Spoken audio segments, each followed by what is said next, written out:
네, 여러분 반갑습니다. 오늘은 임원 임명 및 헌신 예배로 드리는 중에 있습니다. 그래서 오늘은요, 말씀을 준비하다가 어떤 말씀을 함께 나누면 좋을까?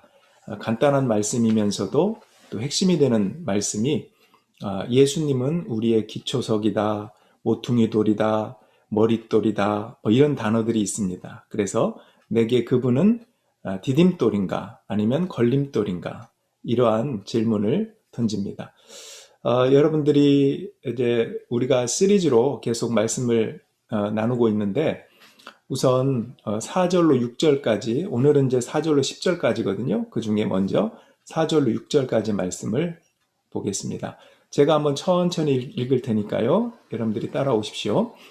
주님께 나아오십시오. 그는 사람에게는 버림을 받으셨으나 하나님께는 택하심을 받은 살아있는 귀한 돌입니다.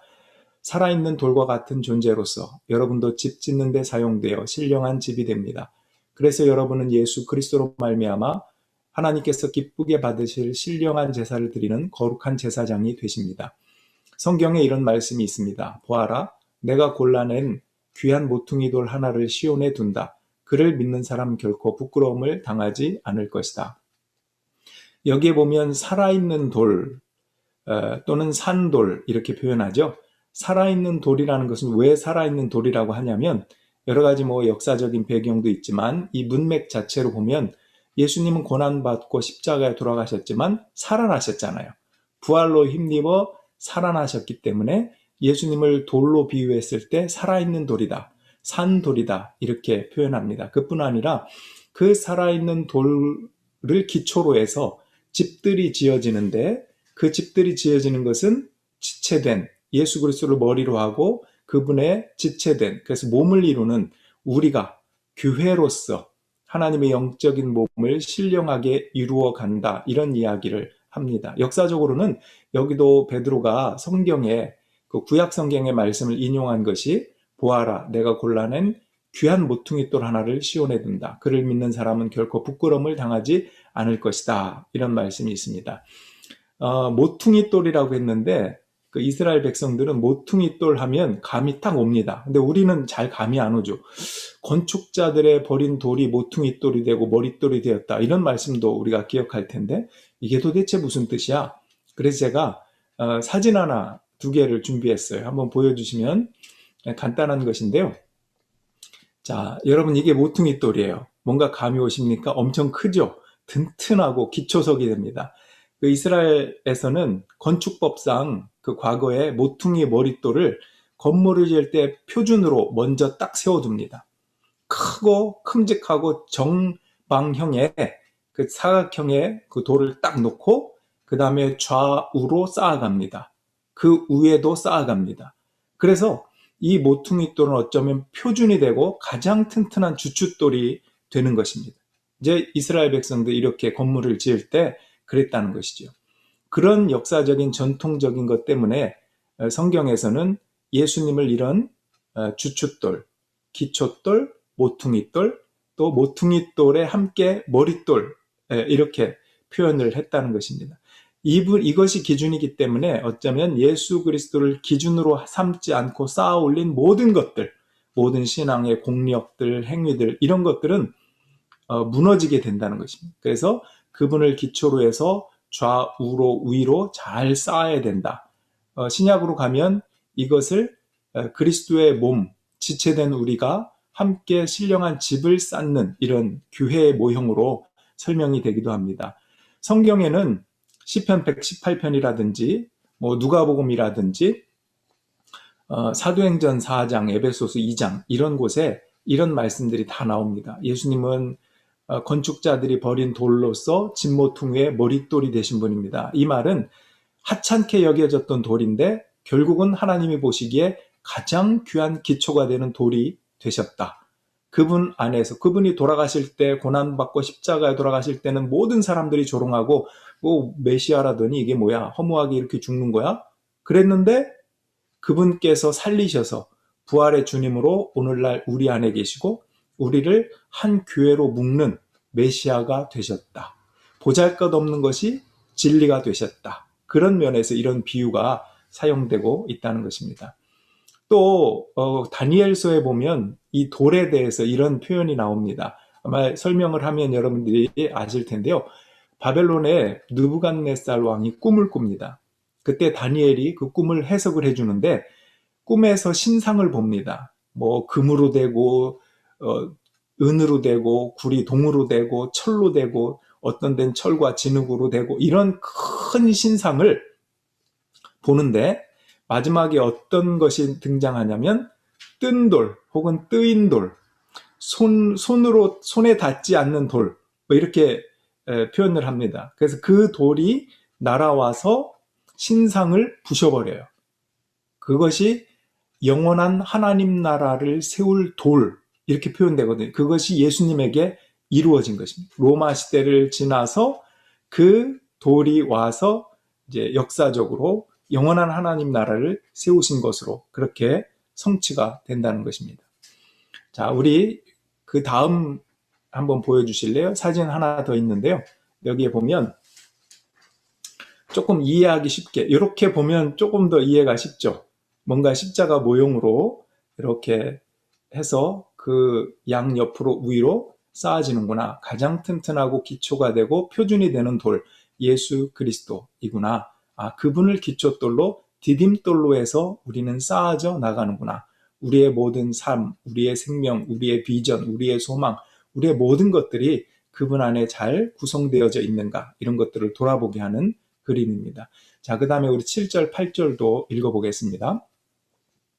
제가 또 읽어볼게요. 그러므로 이 돌은 믿는 사람들인 여러분에게는 귀한 것이지만 믿지 않는 사람들에게는 집 짓는 자들이 버렸으나 모퉁이의 머릿돌이 된 돌이요, 또한 걸리는 돌과 넘어지게 하는 바위입니다.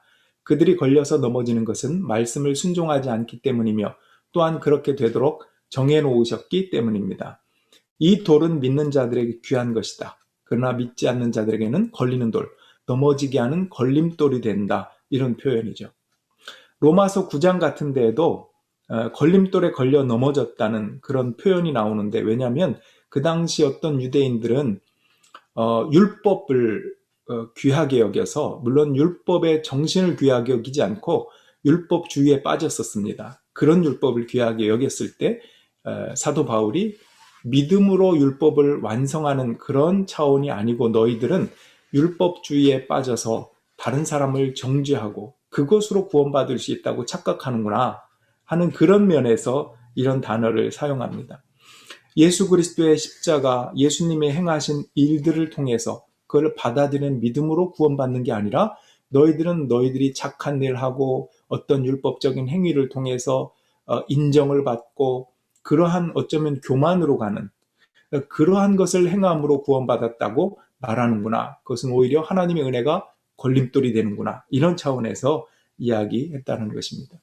자, 9절, 10절을 또 읽어보겠습니다. 마지막 9절인데요. 그러나 여러분은 택하심을 받은 족속이요 왕과 같은 제사장들이요 거룩한 민족이요 하나님의 소유가 된 백성입니다. 여기 잠깐 멈출게요. 여러분 이렇게 느끼시나요? 아, 나는 택한 족속이구나. 왕 같은 제사장이구나. 거룩한 민족 하나님의 소유구나. 여러분의 존재가 무엇이냐? 이걸 지금 표현하고 있습니다. 그래서 여러분을 어둠에서 불러내어 자기의 놀라운 빛 가운데로 인도하신 분의 업적을 여러분이 선포하는 것입니다. 자, 여기 보면 유대인들은 아까 이야기할 때 자기의 행위, 선한 일, 이런 율법주의적인 것들, 그 업적을 자랑했는데 사도 바울의 말은 뭐예요? 그 놀라운 빛 가운데 인도하신 분의 업적, 나의 업적이 아니라 그분의 업적을 선포하는 일, 이것이 우리의 소망이고 우리의 비전이 되고 우리의 삶이 되어야 그 기초 속에서 우리의 모든 것을 세워갈 수 있다라는 것입니다. 여러분이 전에는 하나님의 백성이었으나 지금은 하나님의 백성이요. 백성이 아니었으나 지금은 하나님의 백성이요. 전에는 자비를 입지 못한 사람이었으나 지금은 자비를 입은 사람입니다. 여러분 이런 면에서 오늘 말씀을 쭉 총망라할 때 한번 질문해 보세요. 내게 그분은 디딤돌인가 걸림돌인가? 여러분 그분의 업적을 선포하는 저와 여러분들의 모든 삶이 되시기를 주님의 이름으로 축복합니다. 오늘 임원 헌신 예배를 맞이해서 주님을 디딤돌로 삼은 임원들 중에서 몇 분이 한 5분 정도 우리의 삶의 고백, 내 삶의 고백을 준비했습니다. 먼저 기도문 형식으로 쓰신 두 분이 계셔서 문재원 집사님, 권혁정 집사님 준비해 주시면 좋겠습니다. 여러분들 제가 미리 받았어요. 그 원고를 또 보고 또 함께 기도하고 축복하는 시간을 제 스스로 가졌는데 너무 은혜롭고 우리의 각자의 삶에서 하나님이 주시는 꿈과 은혜와 사랑과 감사와 소망이 가득 담긴 그런 내용들이라서 저는 개인적으로 너무나 좋았습니다. 그리고 끝에 김영준 집사님까지 하고 대표로 김영준 집사님 신천 집사로 금년에 임명을 받기 때문에 그렇게 임명하고 오늘 예배를 마치도록 하겠습니다. 자, 먼저 우리 문지연 집사님 나눠주시면 네. 감사하겠습니다. 사랑이 많으신 하나님 아버지, 2021년도 예배 드릴 수 있음에 감사합니다. 이번에도 전 세계가 힘든 상황에서 생활하고 있습니다. 이런 상황에도 하나님 말씀을 기억하고 실천하는 자녀가 되도록 노력하겠습니다.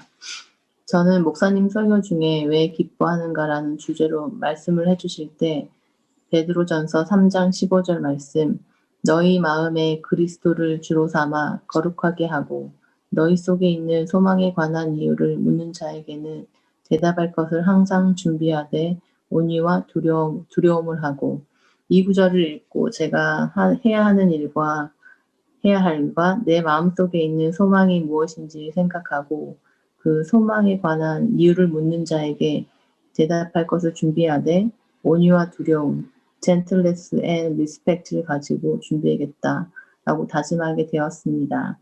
이번 해도 교회 안에서 제가 맡은 임무도 성실하게 온유와 두려움을 가지고 임할 수 있도록 도와주세요.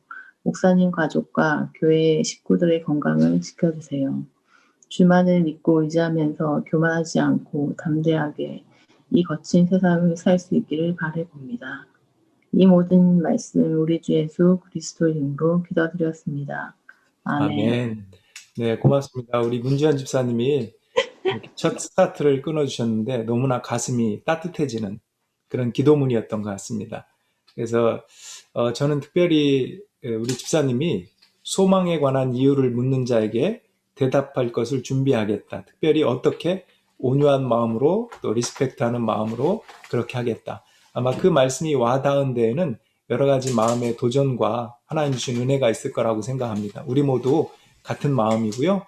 우리 너무나 은혜롭게 해주셔서 감사합니다. 우리 박수 한번 하겠습니다.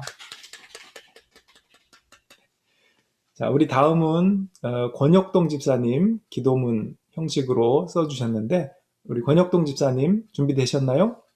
이렇게라도 만나 뵙게 돼서 너무 감사드립니다. 하나님 아버지 항상 함께하여 주심을 감사드립니다.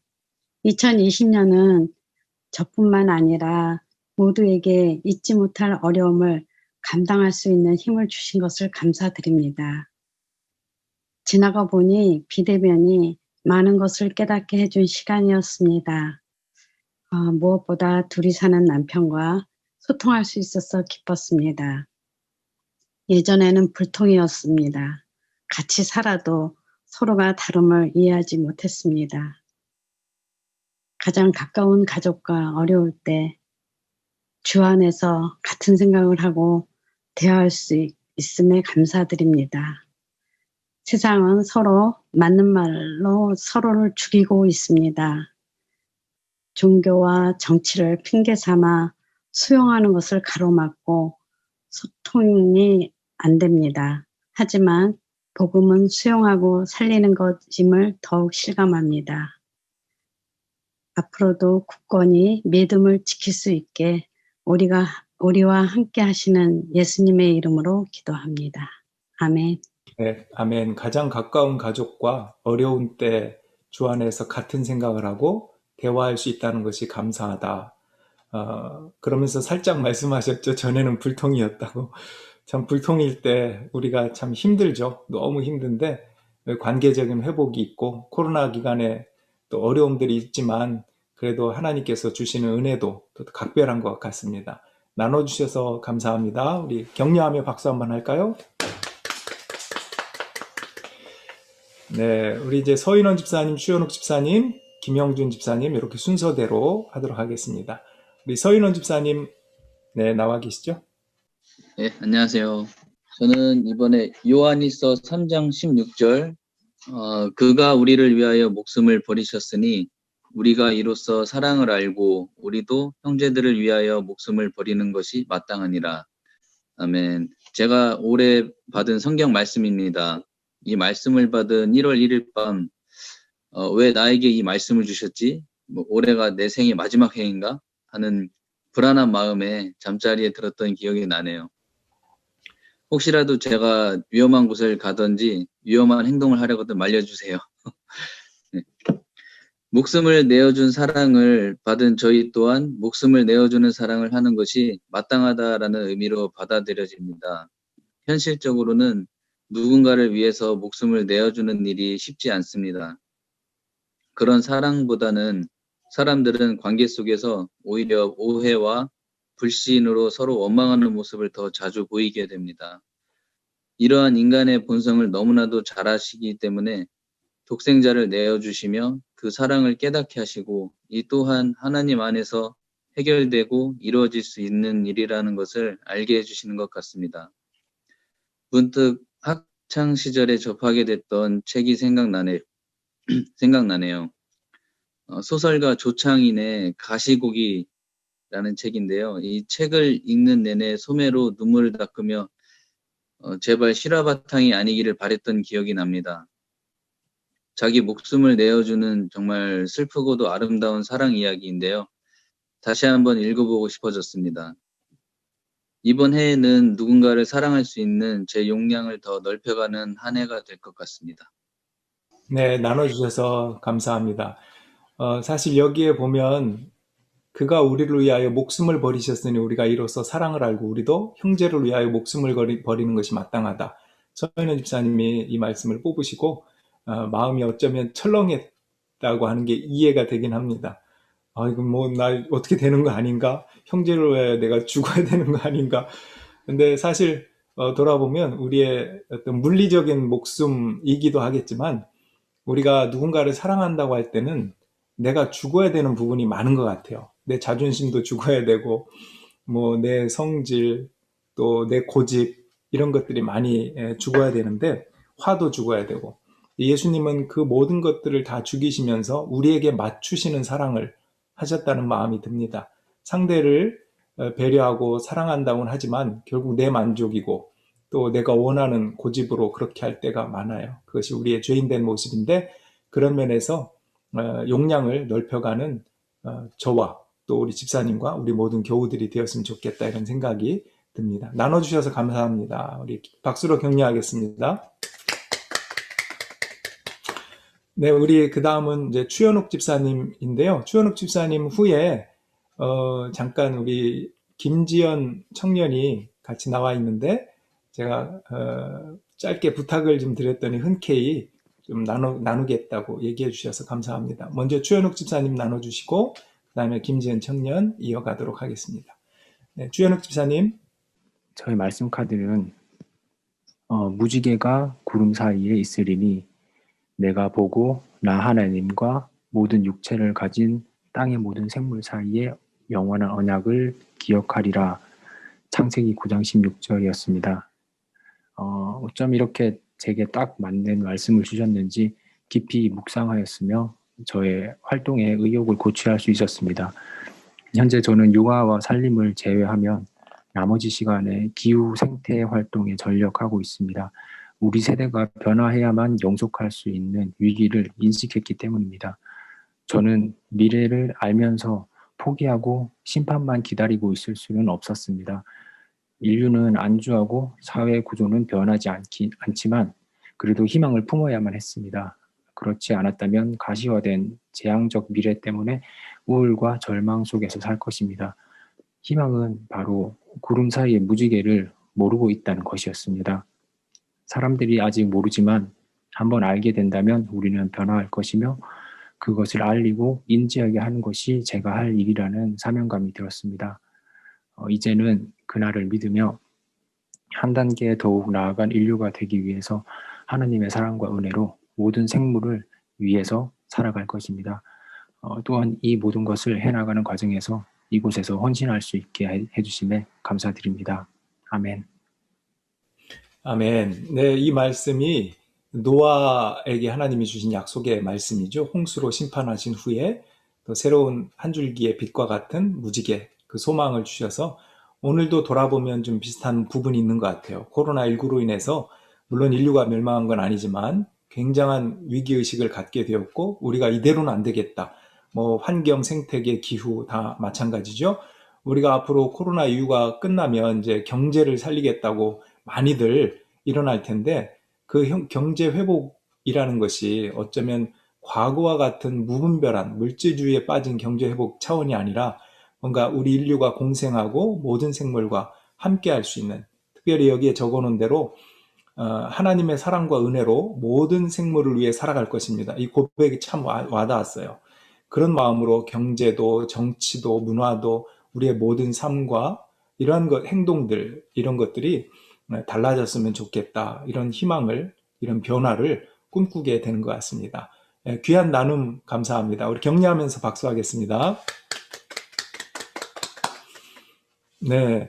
이 김지연 청년 이제 한국에서 이렇게 밴쿠버로 왔고 이곳에서 또 남은 공부도 하고 있는 것 같아요. 그동안 하나님의 은혜를 살짝 경험했다고 살짝 얘기했어가지고 우리 림벨리 교회 마치 첫사랑과 같은 하나님의 은혜를 경험한 그런 교회였다고 고백했던 것 같아서 저도 마음이 한편 감동적이고 찡했던 그런 기억이 있습니다. 네, 받은 은혜가 있으면 함께 나눠주면 좋겠네요. 저는 이제 캐나다에서 교통사고가 났었어요. 그래서 한국으로 이제 작업을 중단을 하고 갔는데, 정신적으로 조금 우울증이나 그런 거에 좀 시달리고 있었는데, 그때 제가 린벨리에서 처음으로 하나님의 음성을 들은 걸 붙잡고 기도를 시작을 했어요. 하나님이 저에게 기도를 하고 있는데, 지연아, 너는 한 번도 혼자인 적이 없다라고 그렇게 말씀을 해주셨거든요.